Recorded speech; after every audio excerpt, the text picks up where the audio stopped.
प्यारे बच्चों, आज 12th क्लास का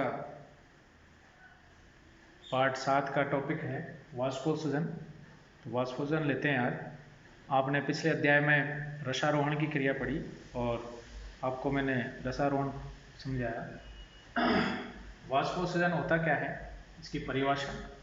जैसा कि आप जानते हो कि रसारोहण की क्रिया में पेड़ पौधे भूमिगत जल का उपयोग अपनी जड़ों के द्वारा जल को खींचकर पौधों के विभिन्न भागों में पहुंचाने का कार्य करते हैं। पेड़ पौधों में इसके लिए एक विकसित प्रकार का जलीय परिवहन तंत्र पाया जाता है। तो ये पेड़ पौधे जो जल की मात्रा को खींचते हैं, जल को ऊपर पत्तियों तक पहुंचाने का कार्य करते हैं। तो इसमें बहुत से जो जल की मात्रा है वो पेड़ पौधों में होने वाली जो उपापचय क्रियाएं हैं, कुछ जैविक क्रियाएं हैं, इसमें उपयोग कर लिया जाता है जल का।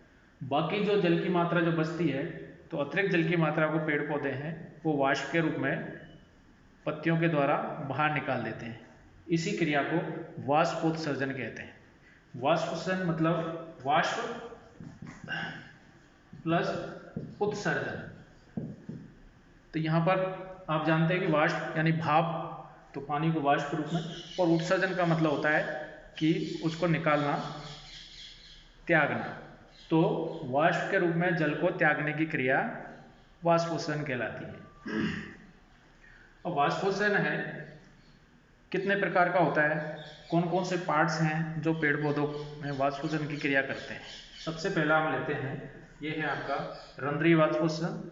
दूसरा होता है आपका उपत्वचीय वाष्पोत्सर्जन और तीसरा है वात रंध्रीय वाष्पोत्सर्जन। सबसे पहले जो आपका रंध्रीय वाष्पोत्सर्जन, पेड़ पौधों में वाष्पोत्सर्जन की क्रिया सबसे महत्वपूर्ण जो रंध्रों के द्वारा होती है। पत्तियों पर छोटे छोटे सूक्ष्म छिद्र पाए जाते हैं जिनको स्टोमेटा या रंध्र कहते हैं। रंध्र जो हैं इनके द्वारा जल की मात्रा भाप बनकर या वाष्प के रूप में जो निकलती है उसी को रंध्रीय वाष्पोत्सर्जन कहते हैं। और ये एक सबसे जो तेज गति से और सबसे ज़्यादा जो वाष्पोत्सर्जन होता है वो रंध्रों के द्वारा ही होता है। ये लगभग कुल वाष्पोत्सर्जन का 50 से 95% जो है वो रंध्रीय वाष्पोत्सर्जन होता है।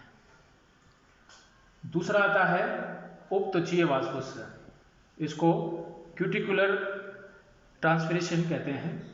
ये आपको विशेष जो मरुद्भिद पादप होते हैं जहाँ पर पानी की कमी होती है, मरुस्थल वगैरह में जो पेड़ पौधे उगते हैं, तो उनके जो पत्तियां हैं या उन पौधों में कुछ विशेष प्रकार की जो संरचनाएं पाई जाती हैं, तो वो अपनी पत्तियों के ऊपर एक क्यूटिकल की परत बन जाती है। क्यूटिकल की जो परत है वो पानी के लिए अपारगम होती है, यानी पानी की हानि को रोकने का कार्य करती है, जिसकी वजह से उनमें जो पानी है वो वाष्प बन के नहीं निकल पाता है। लेकिन जो क्यूटिकल जो होती है वो किसी किसी जगह पर उनमें सूक्ष्म छिद्र होते हैं और उनकी जो सतह है वो बहुत पतली होती है। तो वहाँ से कुछ मात्रा में जो पानी की हानि है और जो कुछ मात्रा में जो पानी है वो भाप बनकर उड़ जाता है, निकल जाता है। उसी को उपत्वचीय वाष्पोत्सर्जन कहते हैं। इसके द्वारा लगभग 3 से 5% जो वाष्प है वो आपको पेड़ पौधों के द्वारा जल की हानि इसके द्वारा होती है। तीसरा जो आता है वाष्पोत्सर्जन का प्रकार वो है वात रंध्रीय वाष्पोत्सर्जन। ये जो वात रंध्रीय वाष्पोत्सर्जन है, इसके द्वारा वाष्पोत्सर्जन की क्रिया बिल्कुल नगण्य के बराबर होती है और ये लगभग आपके 0.1% जो इसको माने, तो इतना सा जो है वाष्पोत्सर्जन केवल वात रंध्रीय वाष्पोत्सर्जन के द्वारा होता है। और ये होता क्या है कि बहुत से पेड़ पौधों में जो उसके जो तना है या कुछ फल हैं, इन पे भी सूक्ष्म मात्रा में छोटे छोटे छिद्र पाए जाते हैं, जिनमें से जो पानी की जो मात्रा है वो भाप बनकर वाष्प के रूप में निकलती है। इसकी जो मात्रा है बिल्कुल नगण्य के बराबर होती है, बहुत कम होती है, लेकिन इसको भी जो है वाष्पोत्सर्जन के प्रकारों में रखा गया है। इसी को अपन वात रंध्रीय वाष्पोत्सर्जन कहते हैं। तो ये विशेष प्रकार के जो आपको जो वाष्पजन के ये प्रकार, परिभाषा। हाँ तो बच्चों, आज हमने कक्षा 12 का जो पार्ट नंबर 7 है उसका जो टॉपिक है वाष्पोत्सर्जन, इसकी परिभाषा, वाष्पोत्सर्जन कितने प्रकार का होता है, ये आपको समझाया। आशा करता हूँ ये आपको समझ में आया होगा।